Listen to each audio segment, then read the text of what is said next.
আমরা অনেকেই বলি মেয়েরাই মেয়েদের শত্রু, কিন্তু মেয়েদের থেকেও কোনো অংশে পিছিয়ে নেই ছেলেরাও।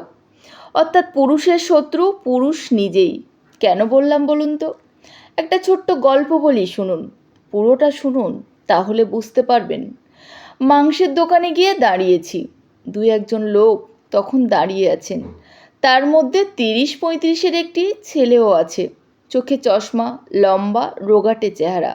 ভদ্রসভ্য বলেই মনে হলো। ছেলেটিকে বলতে শুনলাম, দাদা, আমাকে 1 কেজি মাংস দেবেন? 1 কেজি মাংস ওজন করে মাংস বিক্রেতা মাংসের প্যাকেটটা হাতে ধরিয়ে দিল ছেলেটির। ছেলেটি 2টো 500 টাকার নোট মানিব্যাগ থেকে বের করে দিতে যাবে, ঠিক সেই সময় পাশে দাঁড়িয়ে থাকা এক ভদ্রলোক জিজ্ঞেস করলেন, 1 কেজি মাংস নিয়েছিস যে, কে খাবে রে? বাড়িতে তো তোরা এখন মাত্র 3টে লোক, বউ বাচ্চা থাকলেও বা হতো, তুই তো এখন ঝাড়া হাত পা। কথাগুলো প্রথমে আমি ঠিক বুঝতে পারিনি। এমন কথা শুনে ছেলেটির চোখ মুখের অবস্থা বদলে গেল। লজ্জায় যেন কুঁকড়ে যাচ্ছিল ছেলেটি। ঠিক কী বলা উচিত সেটাও যেন ঠিকমতো বুঝে উঠতে পারছিল না। তখন নরম সুরে বলল, বউ বাচ্চা না থাকলে কি বেশি মাংস নেওয়া যায় না? ভদ্রলোক বললেন, কেন নেওয়া যায় না? 3টে লোক তো, তাই বললাম। ছেলেটি আর উত্তর না দিয়েই বাইকে স্টার্ট দিয়ে বেরিয়ে গেল। মনে হলো যেন পালাতে পারলেই বাঁচে। মনে মনে আমি ভাবছিলাম, ছেলেটি কি বিয়ে করেনি বলে এই ধরনের খোঁটা দিল? খারাপ লাগছিল এমন অপরিস্থিতিতে ফেলার জন্য। সে যাই হোক, মাংস বিক্রেতাকে বললাম, দাদা, আমাকেও 1 কেজি দেবেন, আমি দাঁড়িয়ে আছি। ছেলেটি চলে যাওয়ার পর এদিকে ওই খোঁচা দেওয়া ভদ্রলোক মাংস বিক্রেতাকে বললেন, একটু আগে যে মাংস নিয়ে গেল, ছেলেটিকে চেনো? হ্যাঁ, চিনি তো, আমার দোকানে আগে প্রায় আসতো, এবারেও অনেক দিন পর দেখলাম। ভদ্রলোক এবার রসিয়ে রসিয়ে বলতে লাগলেন, আসবে কি করে, মালটা ডিভোর্স হয়ে গেছে, কেস চলছে, যে মেয়ে তো 50 লাখ টাকা দাবি করেছে। মাংস বিক্রেতা কপালে চোখ তুলে বলল, 50 লাখ? ঠিকই করেছে, ওদের থেকে নেওয়াই ভালো, আছে তো অনেক।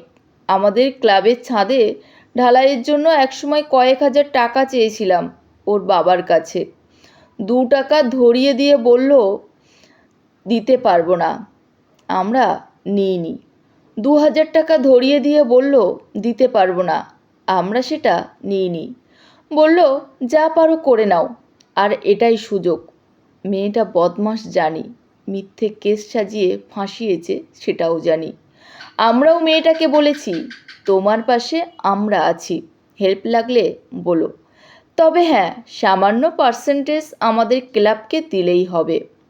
পরে ক্লাবে এসেছিল ছেলেটির বাবা।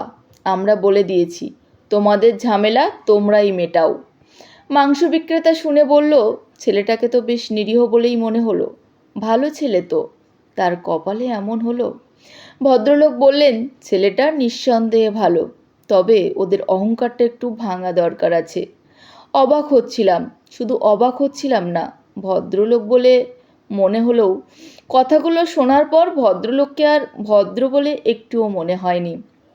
অন্যকে বিপদে পড়তে দেখে যারা পৈশাচিক আনন্দ পায়, তারা আসলে ভীষণ রকম অভদ্র। সত্যিই তো, পুরুষের পাশে কেউ থাকে না, পুরুষের বিপক্ষে সবার আগে ঘিরে দাঁড়ায় একজন পুরুষই। পথে ঘাটেও দেখি, বিপদে পড়লে পুরুষের হয়ে কথা বলার কেউ নেই। পুরুষ সবসময় অসহায়। ছেলেটির কথা ভাবছিলাম, তখন তার মনের উপর দিয়ে কতটা ঝড় বয়ে যাচ্ছে, সে যে কতটা অসহায় অবস্থার মধ্যে আছে, সব জেনেও একজন পুরুষকে খোঁচা দিচ্ছে আর একজন পুরুষ। আর এদিকে আমরা পুরুষ দিবস হিসাবে বলে নেচে যাচ্ছি।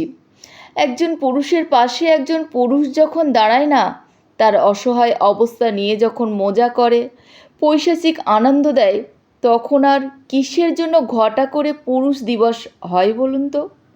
সত্যি তো, পৃথিবীতে কী না হতে মিথ্যেকে সত্যি বলে চালিয়ে দেওয়া যেতে পারে, মানুষকে ঠকানো যেতে পারে। আচ্ছা, যারা এগুলো করে তারা কি ভালো থাকে? ছেলেটির মতো কত নিরপরাধী নিরীহ ছেলেই থাকে যারা মিথ্যে কেসে ফেঁসে যায়, সাজা পায়। চোখের সামনে থেকেও দেখেছি মারণ ব্যাধিতে আক্রান্ত রুগ্ন বাবা মাও মিথ্যে মামলার আসামে জেল খাটছে। কি জানি কি নিয়ম বিধাতার। তবে কি এ সমাজের নারী নির্যাতনের সাথে পুরুষও নির্যাতিত, শোষিত, লাঞ্ছিত? কোনো পুরুষের কোনো 498 নেই? তার যন্ত্রণা বোঝার জন্য কোনো আদালত নেই? টাকা পয়সা সম্পত্তি সর্বস্ব হারিয়ে ফেলে মুক্তি খুঁজতে হয় তাকে। হায় রে পুরুষ, আজকের দিনে দাঁড়িয়ে কি চাইতে পারি আমরা? তবে মনে প্রাণে ভীষণভাবে চাই নারীদের মতো পুরুষদেরও আইন হোক, তারাও মাথা তুলে দাঁড়াক, একটু সম্মানের সাথে বাঁচুক। মিথ্যে মামলায় কত পুরুষ যে সাজা পেয়ে বসে আছে তার কোনো ঠিকানা নেই। চাইবে তারাও মুক্তি পাক, কোনো পুরুষ মিথ্যে মামলায় ফেঁসে না যাক।